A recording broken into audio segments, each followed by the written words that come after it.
What's up guys, Trizzle Trey from TrizzTech&Electronix, and in today's video we're talking Apple.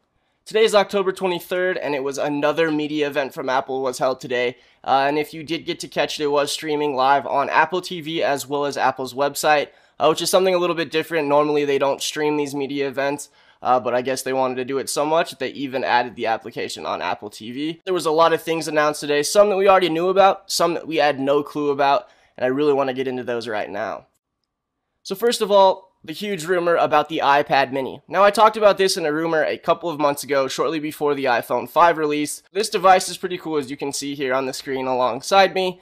Now it does come in black slate and the white aluminum, just as the iPhone 5. They're the exact same color configurations and designed almost the same way. It is 7.2 millimeters thick, it is 5.3 inches wide, and it is 7.8 inches tall, as well as 7.9 inches is the diagonal screen size, which means that it's basically the reciprocal of the normal iPad. Normal iPad is 9.7 inches. Now the cool thing about this device is that they're not going to have to downgrade quality of any of the applications or anything of the 275,000 in the App Store designated specifically for iPad. They will run all of those, there will be no difference. There are Wi-Fi only, as in every iPad, as well as a Wi-Fi and LTE version. Now, they come in 16, 32, and 64 gigs, just as every normal iPad does, and the starting price of the 16 gigabyte version is $329. That's the 16 gig Wi-Fi version. Pretty good if you think about it. It's definitely the cheapest iPad ever made. I was actually shocked at it only being $29 more expensive than the brand new 5th generation iPod Touch. Pretty good deal.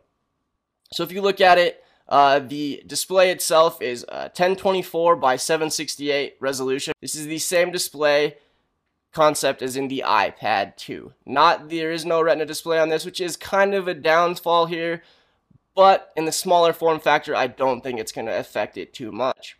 It is running a new dual-core A5 chip, same chip that was running in the iPhone 4S. We will look at the features here real quick so you guys can take a look at that. So there is a new HD FaceTime camera, beautiful 7.9 inch screen, all the apps, fits everything as I said, incredible performance for gaming, should be pretty cool. And here's the FaceTime camera. It has a full 720p HD FaceTime camera on the front, and then the 5 megapixel 1080p recording iSight camera on the back, just as the 5th generation iPod Touch has. So this is just giving you a look at it. It also has the smart cover and all those accessories that come with the new iPad. Speaking of the new iPad, now that's something that may be a little bit of a shock to you. I'm going to go back to iPad here. You see the iPad mini, but even crazier than that, they've also released today the 4th generation iPad, which is pretty crazy, given the fact that they just released the 3rd generation iPad, or the new iPad, in March. There is an update. It is running a dual-core A6 processor, just as the iPhone 5. Upgraded basically everything about it. Now has a lightning port. It's got rid of the 30-pin. And they pretty much did away with the 3rd generation iPad. It doesn't exist anymore. It's just this new iPad with Retina display. The starting price for the 16 gigabyte Wi-Fi version is $499. It is running a 1.2 megapixel front-facing camera with 720p HD video. The FaceTime camera is the same on the iPad mini and on the iPhone and iPod Touch. All of those are the same now, and you know, that's basically it. Now that pretty much does it for iPads. I'm very excited for the iPad mini, and you will definitely be seeing an unboxing and review of that here on the TrizzTech&Electronix channel once they become available.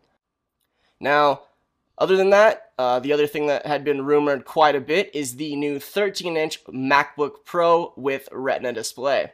So as you can see here, it's not just a 15-inch, it is now a 13-inch with Retina display. And that's a pretty cool concept. So if you say buy now here, we'll go over here. There is now your regular 13-inch MacBook Pro, as well as your 13-inch with Retina display. Starting price at $1,699, so $1,700 is the base price for a 2.5 gigahertz dual-core Intel Core i5, turbo boost up to 3.3 gigahertz, 8 gigs of RAM, 120 gigabyte flash, and then all the way up to the $2,000 mark, which is for a 2.5 dual-core at the starting end. which is pretty cool. So you don't just get it in the 15-inch anymore. There is now a 13-inch Retina MacBook Pro as well. Now, away from that, they also announced in Mac news, they also announced new, refreshed, completely redesigned iMacs. Now it's coming soon. The new 21-inch, as you can see here, this thing is unbelievably thin, and we'll get into that in a minute. The 21.5-inch will start to be up for purchase and shipping in November, and the 27-inch iMac will be up in December. So they are not available currently, but they will be shortly. But here is what they look like. It is unbelievably thin. This whole piece, the thickest point of the display is 5 millimeters. That's 2.5 millimeters thinner than the iPhone 5 or the new iPad mini. Unbelievably thin. Jam-packed with all sorts of tech. This thing is unbelievably attractive. I will definitely be getting my hands on this. I've been in the market for a desktop, and I think I found it. I have fallen in love. Now, there are many things that are cool about this. As I said, the 21.5-inch starting price is $12.99. That is for a 2.7 gigahertz quad-core i5 processor. And in the 27-inch iMacs, you can configure it all the way up to 32 gigabytes of RAM, which is pretty awesome. The basic design of the thing has changed a little bit. There is no optical drive anymore. It is too thin. You can use the external optical drive, which I have for my Retina MacBook Pro, as long as was for the MacBook Airs. It is all flash storage or the SATA 3, which I'm pretty amazed that they can even fit a SATA, like those SATAs in there. But it is mostly for the flash storage. There is no optical, as I said, but you can purchase the external optical if you need that. Most things you don't really need an optical drive anymore. Most things are online anyway. So I'm very excited for that. As I said before, this thing will be shipping in November for the 21.5 and December for the 27. But this is on the Apple website, giving you just what they look like and specs and whatnot. And finally, in the Mac world, they also did a brand new Mac Mini, which is shipping today, along with the Retina MacBook Pro, as I said. The 13-inch is also shipping today. The new Mac Mini is also shipping today, and it starts at $599. So they have changed it around a tiny bit. It is still 1.4 inches in height. The width is still 7.7 inches. It is 7.7 inches deep, and it weighs 2.7 pounds. So nothing aesthetically has changed with the Mac Mini, but it is running the base model at $599 is running a 2.5 gigahertz dual-core Intel i5 turbo boost up to 3.1 gigahertz. As you can see here, it's got audio in for headphones, mic, HDMI out, Thunderbolt out. It's got gigabit Ethernet. Power button is on the back, as you can see here. So not a whole lot has changed in this. It is faster. It's redesigned, starting at $599. They also are doing some updates for the iPhone 5 as well. They will be releasing an update here in the very near future. The event was really, really awesome to watch. Definitely stay tuned to the TrizzTech&Electronix channel. There will be at least one iPad mini being released on here and a possible iPad mini giveaway. We'll see how many people like this video. If you do, then I will decide to do an iPad mini giveaway.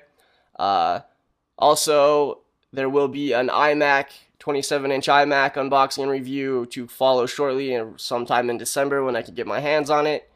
So definitely stay tuned for those videos.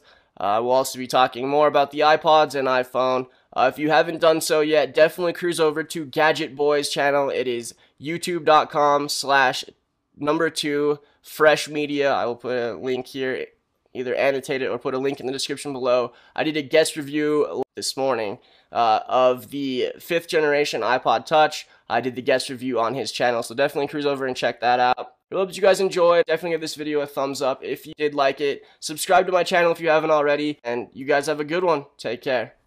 Peace.